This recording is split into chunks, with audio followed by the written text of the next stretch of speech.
Assalamualaikum warahmatullahi wabarakatuh. Jumpa lagi dengan saya Rusli Semen alias Federal. Saat ini saya sedang berkunjung di rumah Pak siapa nih Pak?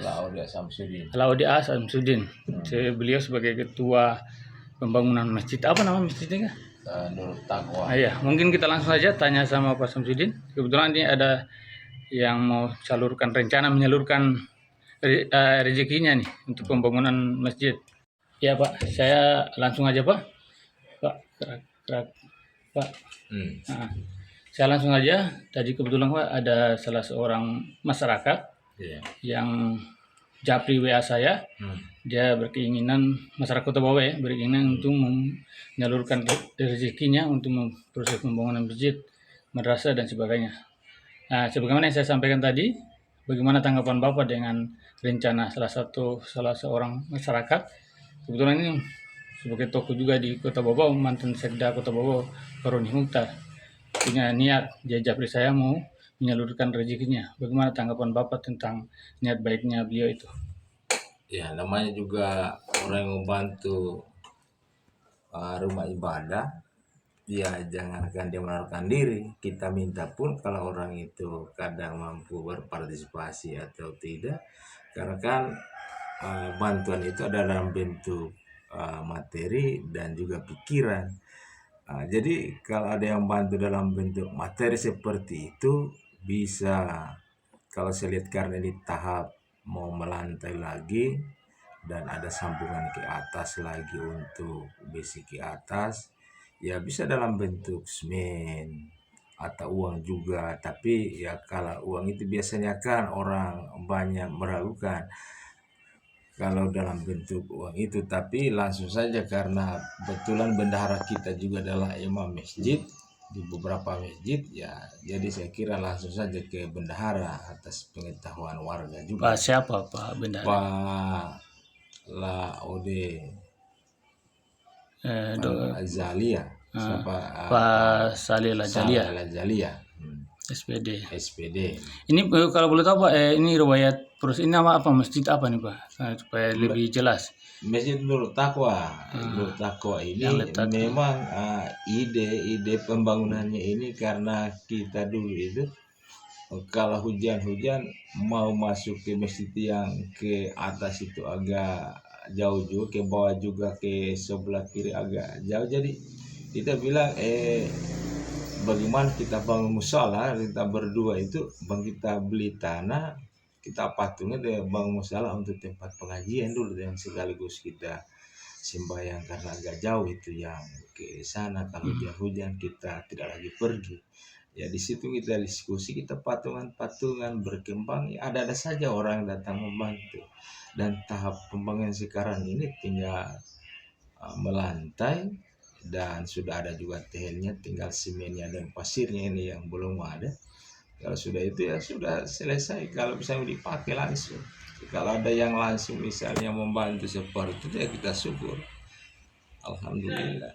Karena warga kita di sini juga ya sudah berpartisipasi baik ya, patungan tentang dana-dana salah kadarnya, juga tenaganya kita tidak menggaji orang, karena kita bawa secara gotong royong.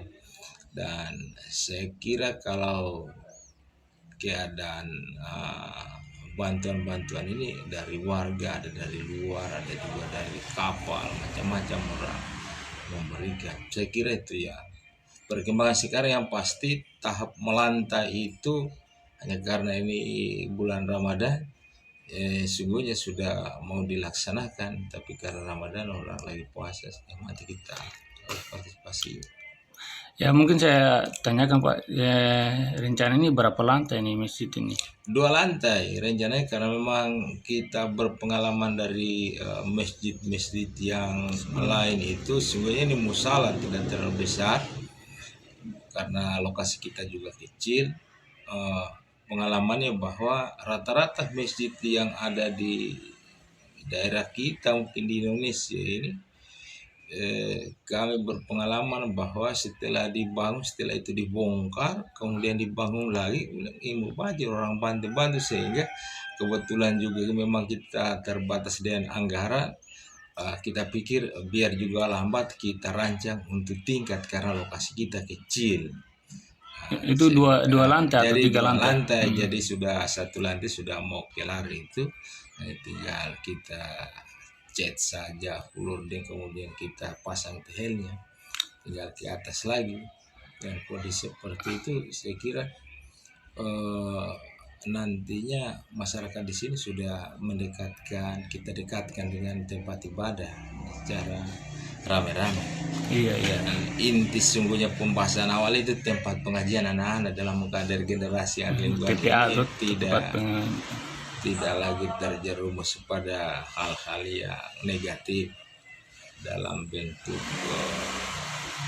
pembinaan akhlak generasi muda di lingkungan. Itu pendirian kami sesungguhnya, karena pengalaman yang ada ya generasi yang sebelumnya itu ya ribut minum semua, jadi dari kecil-kecil itu kita berencana mari kita kader di sini ya kira itu.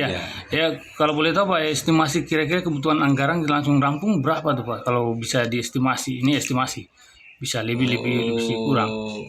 Ya kalau untuk semen kan masih atapnya lagi, masih naik lagi, ya lantainya lagi di atas, ya sekitar 300-an juta. 300 juta baru bisa rampung ya? Ya bisa rampung. Mudah-mudahan tidak naik. Kan saya bukan orang perencanaan, dia tidak pahamnya, dia mengalir begitu saja itu. Itu pembangunannya. Iya. Mengalir begitu saja. Menaikkan harga dan sebagainya. Oke.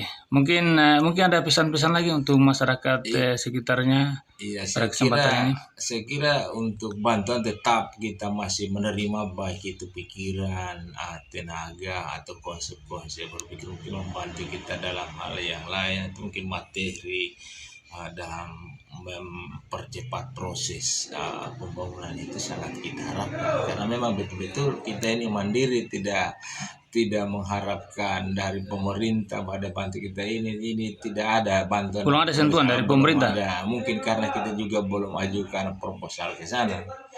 Mungkin itu ya. Itu juga karena kami pikir SK kami sudah beberapa waktu, dia namanya juga masjidnya warga, kami juga pengen kesudukan proposal kami, paling kami kirim kemarin itu ke teman-teman, ada yang minta di kapal, kemudian ya tagihan-tagihan dari warga saja di sekeliling ini, karena memang itu pembangunannya warga memang lihat betul bahwa memang dana bantuan mereka itu digunakan untuk pembangunan masjid itu. Oke, terima kasih Pak atas apa yang disampaikan, semoga bermanfaat. Ya, demikian wawancara saya langsung dengan salah satu anggota ketua pembangunan masjid Nur Taqwa yang letaknya di Jalan Perintis, tepatnya di lorong Batu Atas, di samping pipa depot Pertamina Lama, Kelurahan Katumbengke, Kecamatan Batumbari, Kota Babau. Semoga dengan wawancara ini, kalau ada yang lebih atau kurang kami mohon maaf. Semoga bisa bermanfaat. Wabillahi taufiq wal hidayah. Wassalamualaikum warahmatullahi wabarakatuh.